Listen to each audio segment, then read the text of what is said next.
We are continuing to follow a story that we first brought to you as breaking news this morning. A woman is out of surgery after being brutally stabbed outside a busy downtown bar overnight. Matthew Torres live on Broadway where it all happened. And Matthew, I know you've just gotten new details. She was in surgery this morning at 4 a.m. when we first went on, but she's out at this time. That is good news. She went to the hospital for critical injuries, but at last check, she is now in stable condition, so no longer in critical condition.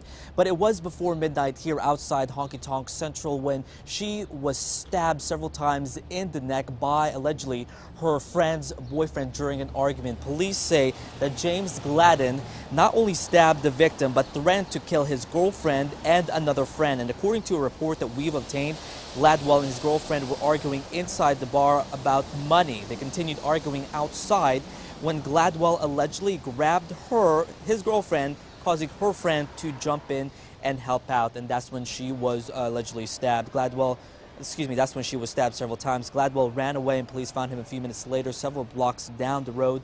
At this point, he's being charged with 3 counts of attempted criminal homicide. And during the interview process, Gladwell denies that he ever threatened his girlfriend and that other friend. But as far as the good news this morning, that victim, again, is out of surgery and is no longer in critical condition. We are reporting live in downtown Nashville this morning. I'm Matthew Torres, News Channel 5 HD. Matthew, thanks for that update. And this morning, police are still looking for the gunman accused of shooting a woman in the face and then leaving her on a neighborhood street yesterday in Madison. She hollered his name and told him not to do it before he shot her. So they saw the car and saw who shot her. So hopefully she'll be all right and she can tell him who did it. Police say the victim shouted the name Robert before she was shot in the face around 9:30 yesterday morning. It happened in the middle of Cumberland and Bixler Avenues, not far from Gallatin Pike. Neighbors rushed over to the woman and helped as she was lying on the side of the street. And at last check, she was in critical condition at TriStar Skyline Medical Center. If you know anything about the shooting that could help investigators, call 615-74-CRIME.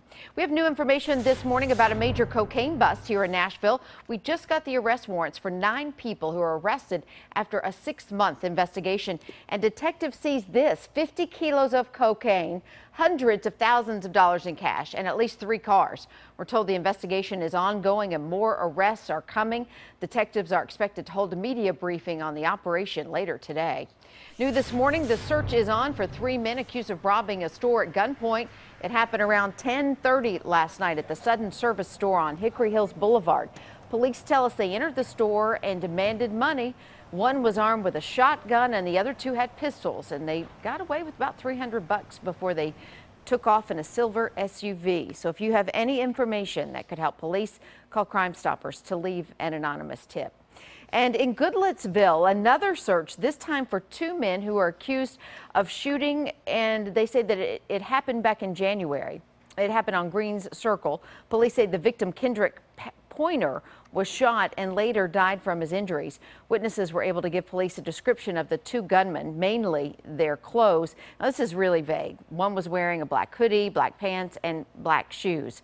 It's not a lot to go on, but if you know anything about the shooting, call Goodlettsville Police.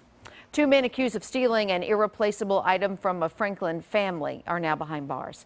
Christopher Gengler and Jawanza Weaver are charged with aggravated burglary and theft. Police say the duo broke into Joel Tucker's home, stole a TV, some liquor, and a pink purse containing his 19-year-old daughter's ashes. Whitney passed away in 2005 after a long battle with leukemia, and police believe the suspects tossed the purse in a dumpster.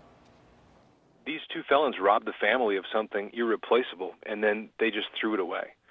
Witnesses were very instrumental in helping us to identify the suspects in this case. Now we pray that someone out there will be instrumental in helping us to bring Whitney's ashes back home to her dad. Officers spent countless hours searching through trash trying to find the purse, but so far they haven't found anything. But if you have any information, call Franklin Police at 615-794-4000. He was a wanted fugitive out of Rutherford County, and now he's been caught in Florida. Authorities in Florida have arrested 39-year-old Edward Terrace Jr. He was added to the TBI's top 10 most wanted list last August when he didn't show up to court. Terrace faces dozens of sex-related charges, including rape and sexual battery. He's being held in Florida without bond.